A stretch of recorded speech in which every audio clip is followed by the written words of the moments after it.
When you looked at his photos of the Hopetoun, it looked like a war zone.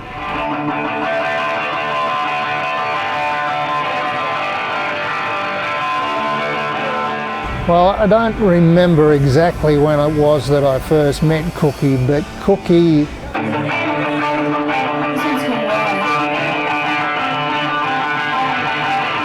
he captured a certain essence. He'd always capture a certain expression or a certain moment, and he would also capture the vibe of the room and the crowd. So it really was a document.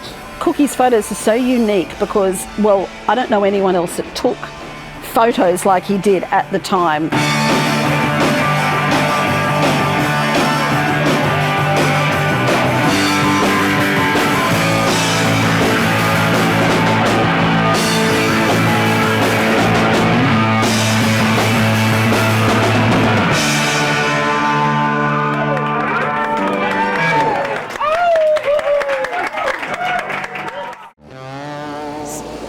Sydney in the 80s and 90s was alive with music. From the Entertainment Centre to the Opera House, mainstream Australian bands and international acts dominated the scene.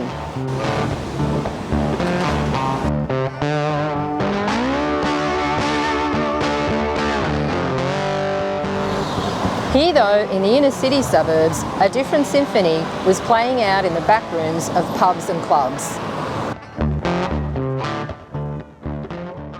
Surry Hills was a unique scene in Sydney because it was central to everything, close to Central Railway Station. It was easy to get to, it was in walking distance to the city.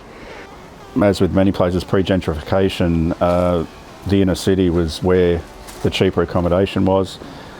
Surry Hills was full of venues and it was near the main train station, and so apart from all the venues that were there, you know, places like the Hopetoun, for instance, and the Trade Union Club, there'd be gigs every night of the week. And it was a great place to live as well at that time. It was low rent, it was run down, a bit sleazy, sort of full of post-war boarding houses, old mansions that had been broken up into rooms for return soldiers and stuff like that. So it was all a bit seedy, run down at that time. The gentrification hadn't as yet started.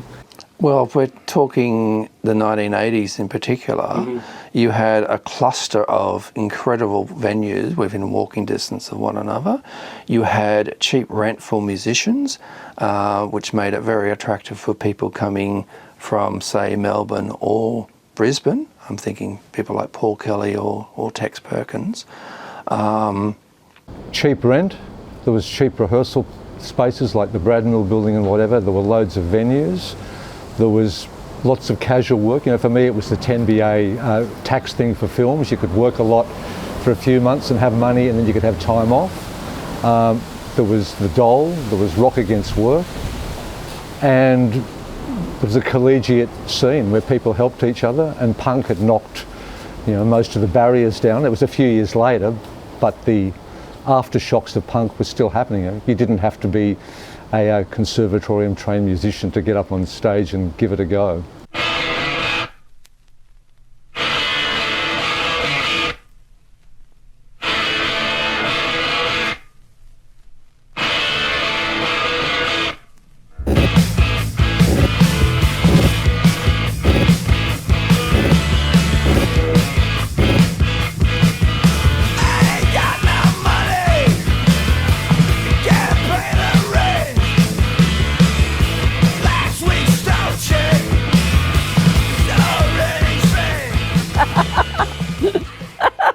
Okay, I think the whole Surry Hills scene around that time, Surry Hills, Darlinghurst, you could walk down the street to the Hopetoun Hotel. You could go to the Palace Hotel. You could then walk to the Trade Union Club, which of course had the 3 levels of bands. You could go to the Vulcan Hotel. You could go to the Evil Star. Like, you could watch one set of a band walk to another one. I don't know now of anywhere that there was so many. Then there was of course French's, Mars nightclub, that was just Darlinghurst pop-up things. The Cross had the Mansell Room, you had Cardoma, you had Exit nightclub. All of these places literally within walking distance. So if you got to somewhere and you didn't like the band or it was crowded, you just moved on. Yeah, and it was you could just spend the whole night going to different things, which I think made it incredibly unique. There were gigs every night of the week back then, and I think it seemed like half the music scene and art scene all lived in Surry Hills. And at the time there was a culture of going out to see bands on a nightly basis. It was a way of life. That's kind of changed in these days, but in the late 70s and 80s, going out to see bands was a reason to live, pretty much. Definitely a unique and special place, and a unique time. Not just there, but noticeably there. Yeah.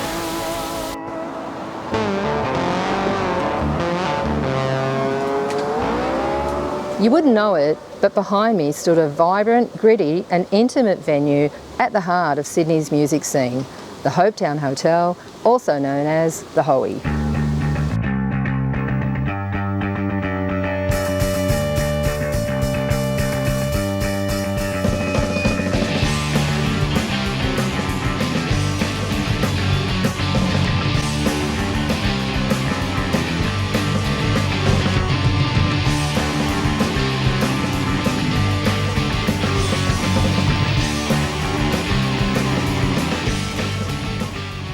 The Hopetoun Hotel was one of Sydney's traditional old pubs.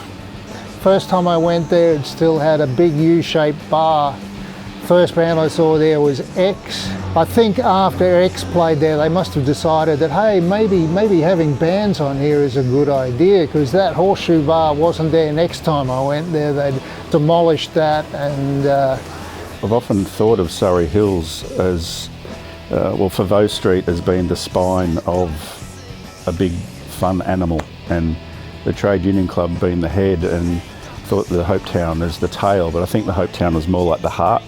It was like playing your own lounge room. You'd go there, it was like a family, the audience were like a family, whether you were inside, sitting out on the street, the little dungeon, Johnny's fish shop was there, the guy with the pies was there. It was always the usual suspects, so it was like family.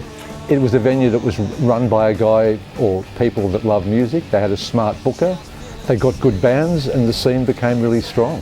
The stage was just milk crates. You literally could almost step onto the bar from the stage. Uncomfortable for a punter often because it was so crowded, but if you were lucky enough to be playing a gig, it was quite comfortable because that's where the space was on that put it together yourself stage. But the atmosphere was unique. It had a real neighbourhood feel. Then they'd have the Rock Against Work, which was I think a Tuesday or a Wednesday, not sure which day, and a band would do 3 sets. I think it started at 2 right through till 7. You get people coming after work in suits, but all the people on the dole, like so many of us were back then. We just spent so much time there, and it was just a very special place.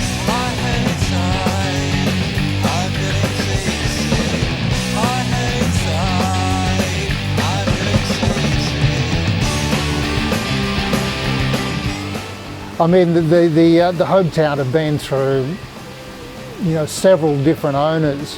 It would change a bit, and they'd rip a bit out here and rip a bit out there. Originally, it started off, as a traditional pub layout with a ladies' lounge and a pool room out the back and a bottle shop.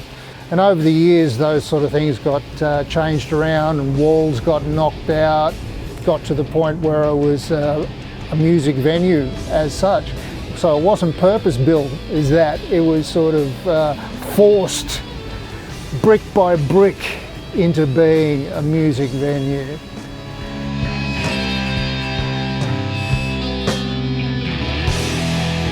What the f is going on with the Hopetoun Hotel? Someone buy the place and make it work. People like the Hopetoun, okay?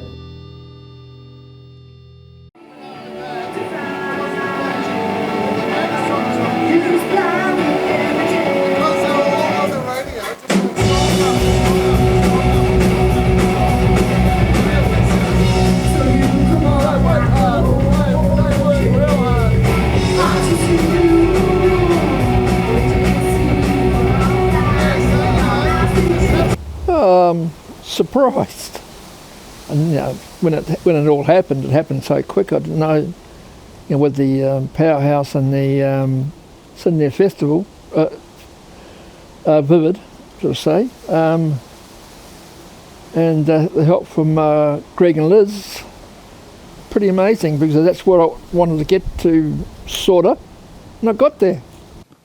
What makes Cookie's photos unique is that it's not just one particular location, which is the stage of a venue, it's the whole place. And it's been, for our particular research project, which is on the Hopetoun Hotel, it's been his photos, and we're using about 3,000 of them, has been incredibly important to us in terms of gaining a knowledge and an idea of the Hopetoun as a place, not as a space. So we are seeing lots of detail that we would not see in, say, any other rock photographer. And I actually probably wouldn't call him a rock photographer, I'd call him a photographer of people rather than specifically musicians.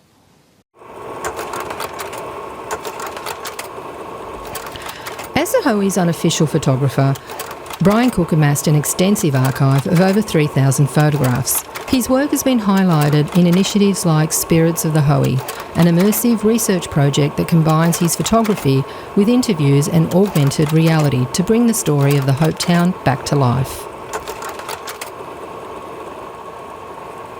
Incredibly value from a historical and public history viewpoint, particularly when it comes to academia. It's showing the cultural nightlife of an area and a space and of a particular type of people, culturally significant from a point of music, but also culturally significant in terms of things like fashion, things like the type haircuts. There's a whole plethora of details in Cookie's photos that you're not getting anywhere else. And this is why places like the Powerhouse and other institutions are very interested in Cookie's photos. It's an incredibly important collection of artefacts of a place and of a time. It must have been sort of mid to late 80s that I came across Cookie, and he was kind of ubiquitous in the venues of Surry Hills. He was there, this guy with a beard and a camera. I think people just opened up, and they weren't posing, they were just being natural, having fun, doing what they did. And I think that comes across in Cookie's photos, and the fact that he wasn't putting them straight in a magazine. You knew he was doing it as a passion to take photos and do it for his own interest in it. So I think he got a lot of things coming out of people which he wouldn't have got, from another kind of photographer, because he was always there, he was accepted, he was part of the furniture, one of the regulars. And I think that was important, and it comes through in his photos. Someone actually took photos in the 80s and 90s at a gig, because we didn't have the phones, you had to take a camera. When I first met Cookie, which was at Broadbeach, I think 20 years ago, Blues Festival, and he came up, just happened to walk past, start talking to people at my table, and then he pointed at me and went, "I've got photos of you at the Hopetoun." And I was like, wow, someone took photos at the Hopetoun. That's incredible. So now we know how many he took. Music photography, gig photography, you'd see had the intention of being framed for publicity of some kind. Cookie's wasn't. Cookie's shots were to be a document. You look at his photographs, especially from somewhere like the Hopetoun, and they give you a sense of neighbourhood. I don't know if how that sounds, but also in years later, Cookie would come back from his trips to New Orleans and launch into the stories of his recent trip to New Orleans, and it's the same thing. You're not seeing Bourbon Street, Mardi Gras, and all that sort of stuff. You're seeing the same types of expressions and moments caught from a different neighbourhood, and that's his style, and I think that's why he was unique.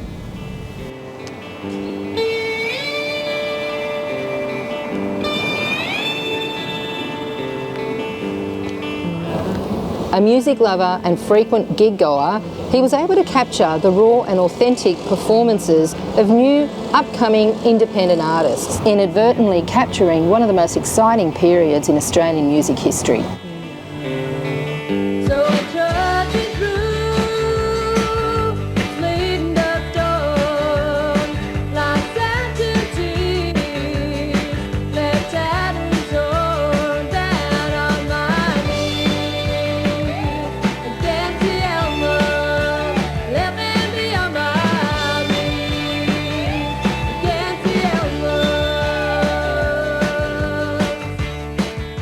When you looked at his photos at the Hopetoun, it looked like a war zone.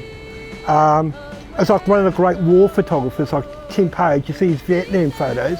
Cookie would move close to the stage, capture the audience. It had a vibrancy and a grunginess, and you actually feel you were at the venue, you were in the crowd, and it's a much more serious, important historical document of the time. When you look at other photographers, I'm not going to name names, they just look like magazine photos, live gigs, pose, stage.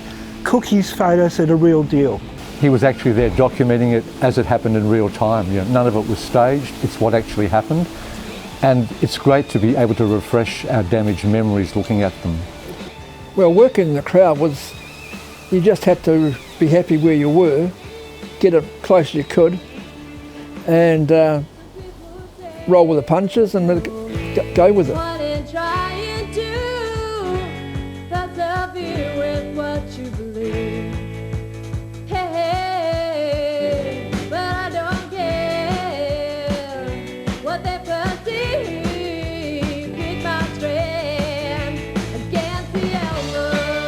As far as influences, I love Blue Note photographs and Leonard Herman's jazz photographs, and I love the contrast, the black and white, you know, that huge contrast. And as far as my style goes, just a lot of it's instinct. The secret is that you listen to the music first and then take your photograph second, because you've got to listen to and you've got to shoot it just before the action takes place. And when you really were on and running hot, you could do that. But if you can get it just beforehand, you can get the actual high point. It doesn't mean you get it, but you know, it's hard work. It's bloody hard work. You know, you've got to admire people like Tony Mott and all those guys, and when they do, and all the other guys in Australia who are doing it. It's hard damn work. It's not easy. It looks easy, but it's not.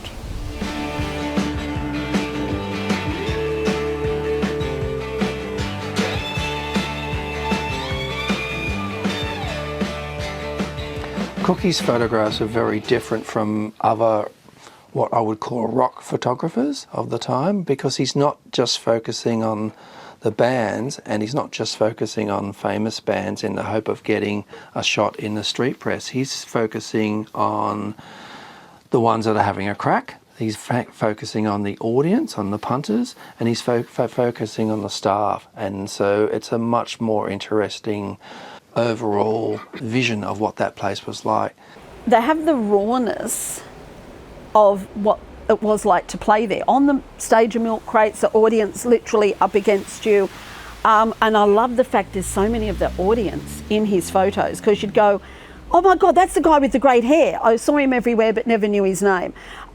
You'd see the looks on them. You'd see, they just captured, apart from being really great photos, they really did capture the feel of what it was like to be at the Hopetoun, be up close to some sweaty person there, all of that. It's such an amazing find that he has done this. And he also, there wasn't just one genre of music. He's across the board with everything, which really captures the scene. And at the time, what it really was like to be there, because you didn't just have all one sort of bands playing together, you'd mix it up, you know, and a lot of us were friends and we mightn't be exact same music, but you'd get them on the bill, and his extent of what he captured is just mind-blowing. It really is.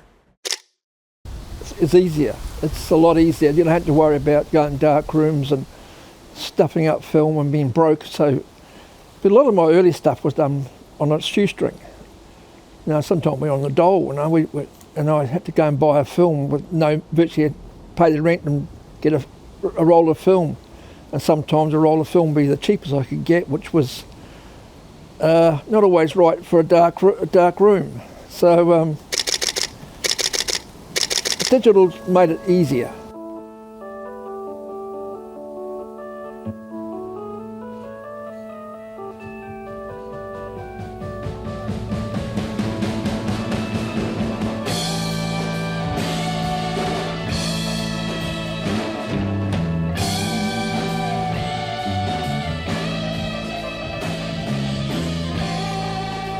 So did you find those waxworks photos? Yes, certainly did. Oh my God, that's me solo at the Hopetoun, supporting Damien Lovelock. Oh my God, that's Fiona Horn. Definitely, oh, that's pretty wild. Kathy Green, wow.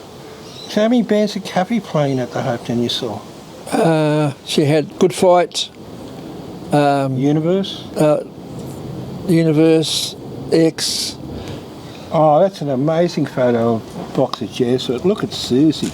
Oh, Cookie, these photos, mate, it's like a diary of our history, our childhood. That's the 20th anniversary of the Mentals Anything. Right. And it's the big cake they cut outside in the street. Oh my God, it was Surry Hills was a wild place, wasn't it? So much fun. Shit, there's Jeff Duff. Yep. All his makeup. Michigan Palacio. Oh, there they are. That's one of their early gigs at the Hopetoun. Yeah, that's right. All right. Look at that, another crowd, so look at the fashion. God, we had dags, weren't we? Yeah, jeans. Yeah, I know. Very practical. I know. Yes. Darcy Condon. Yeah, Darcy's a good bloke. I miss him.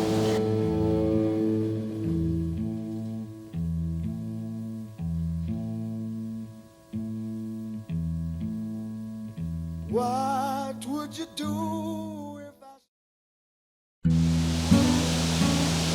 Bryan Cook became a fixture in Sydney's indie music scene. Armed with his camera and a passion for live music, he captured the rise of bands that would go on to define Australian rock and alternative music.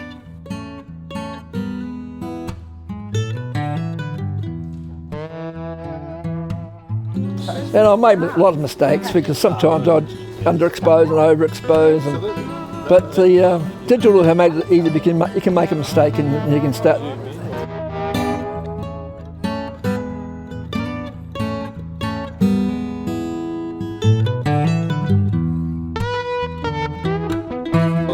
I normally use just a 50mm or if you get in close.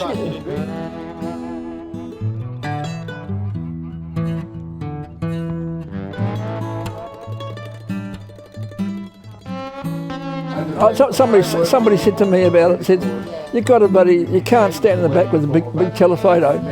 You don't intrude on somebody's privacy. You must be right in front of them so they can see you.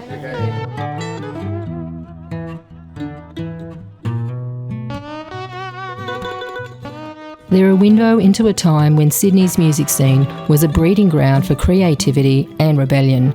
His camera captured the sweat, the energy, and the dreams of a generation.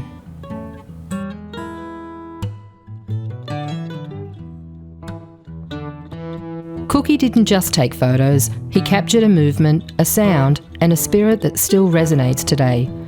Through his lens, we can all go back to a time when the pubs of Sydney were the heart of a musical revolution.